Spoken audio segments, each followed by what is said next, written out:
નમસ્કાર. દિવસભરના તાજા સમાચારોમાં તમારું સ્વાગત છે. તમારી સાથે હું છું પિનલગીરી ગોસ્વામી. સમાચારો વિસ્તારથી જાણીએ એ પહેલા મહત્વના સમાચારો ઉપર એક નજર.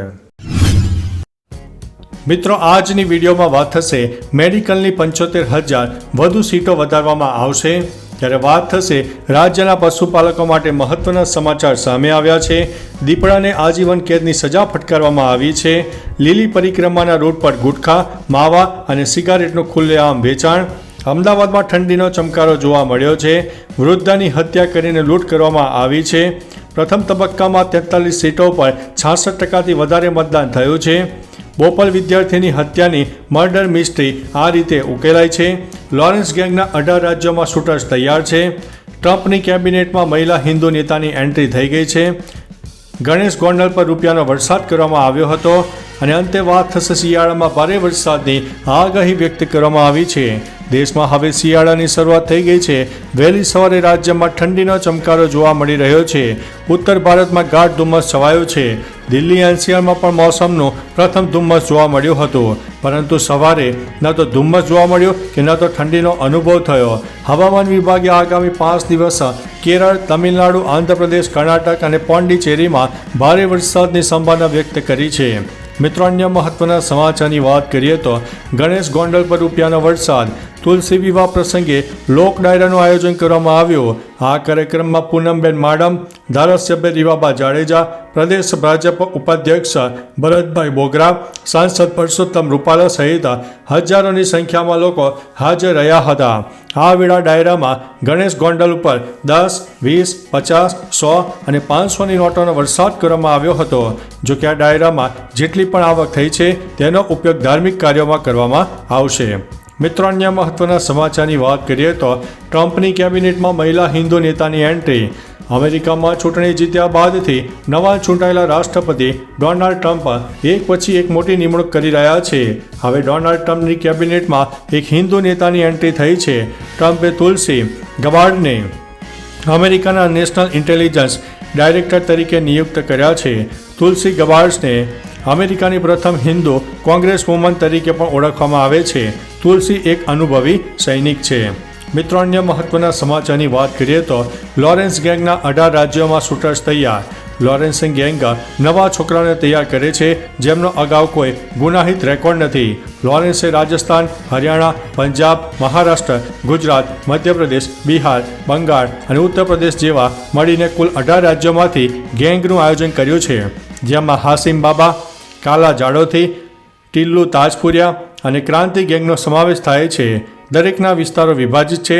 તેનું નેટવર્ક કેનેડા, ઓસ્ટ્રેલિયા અને ઇટાલીમાં જોવા મળ્યું છે. મિત્રો, અન્ય મહત્વના સમાચારની વાત કરીએ તો બોપલ વિદ્યાર્થીની હત્યાની મર્ડર મિસ્ટ્રી આ રીતે ઉકેલાય. 10 નવેમ્બરે કાર ધીમી ચલાવવાની ટકોર કરવા બાબતે બોલાચાલી થતાં MICL કોલેજના વિદ્યાર્થી પ્રિયાંશુ જૈનની જાહેરમાં હત્યા કરવામાં આવી. આ વિદ્યાર્થીનો હત્યારો પોલીસ કોન્સ્ટેબલ નીકળ્યો હતો. આ સરખેજ પોલીસ સ્ટેશનમાં ઇન્વેસ્ટિગેશન વિભાગમાં કામ કરતા કોન્સ્ટેબલ તરીકે ફરજ બજાવતા વિરેન્દ્રસિંહ પટેરિયાની પંજાબના સંગરૂરથી ધરપકડ કરવામાં આવી છે. હત્યા કર્યા બાદ તેણે કારની કોઈ મિત્ર સાથે બદલી પણ કરી હતી. મિત્રો, અન્ય મહત્વના સમાચારની વાત કરીએ તો પ્રથમ તબક્કામાં 43 સીટો પર 66%થી વધારે મતદાન થયું છે.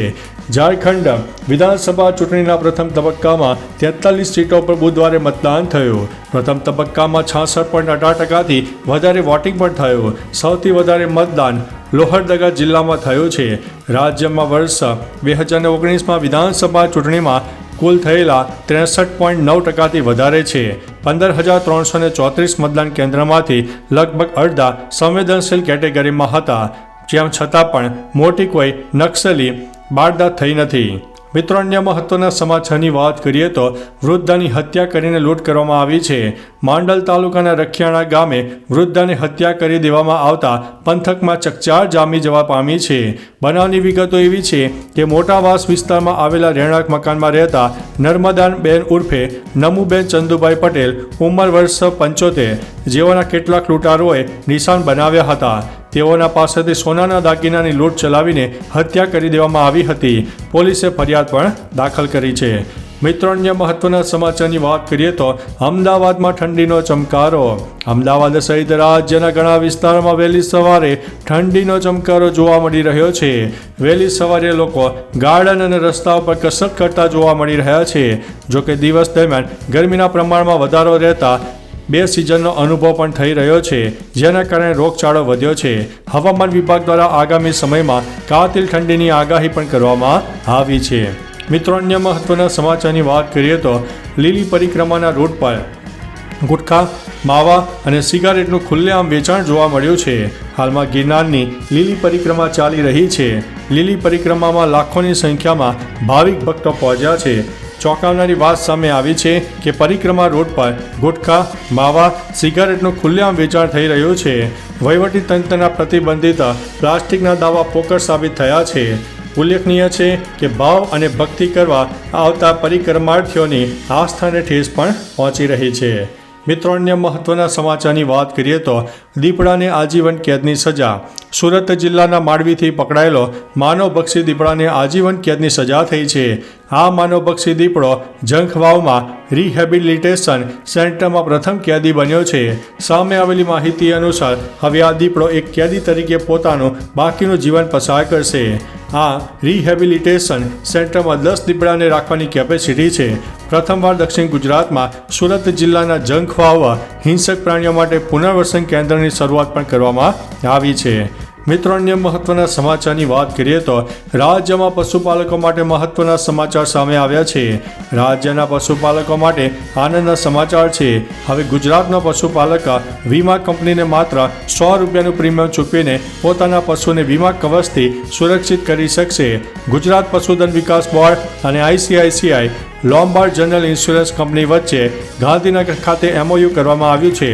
પશુપાલન મંત્રી રાઘવજી પટેલે કહ્યું છે કે આર્થિક સંરક્ષણ પૂરું પાડવા સરકારે નવી પશુધન વીમા સહાય યોજના અમલમાં પણ મૂકી દીધી છે.